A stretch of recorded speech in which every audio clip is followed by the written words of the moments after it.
F'Mejju din is-sena n-numru tat-turisti li waslu f'pajjiżna kien stmat li laħħaq 351,839, żieda ta' 23.5% meta mqabbel mal-istess perjodu sena qabel, meta Malta irreġistrat rekord fit-turiżmu.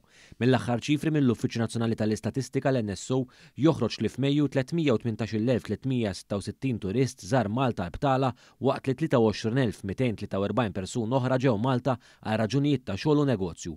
L-akbar ta' turisti kellhom bejn il-25 u 44 sena u warajhom kien hemm dawk fl-età ta' bejn il-45 u l-64 sena. Dawn il-faxex ta' turisti ammontaw għal 38.4% u 32.1% rispettivament.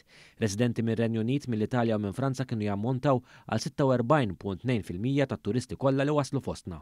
Meta mqabbel mal-istess xahar tas sena ta' qabel, l-att sħiħ tal-jieli li qattaw f'Malta wkoll tela b'20.8% u qabeż iż-2 miljun lejl. Il-biċċa kbira ta' dawn l-jieli, ġifieri 88.9%, tqattaw fi stabbilimenti ta' akkomodazzjoni mikrija. It-tul medju ta' dawn iż-żjarat kien jammonta għal 5.8 lili.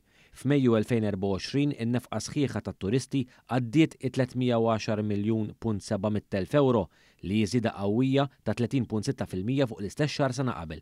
Dan fisser li l-infiq medju kull lejl kien stmat għal aktar minn 153 euro.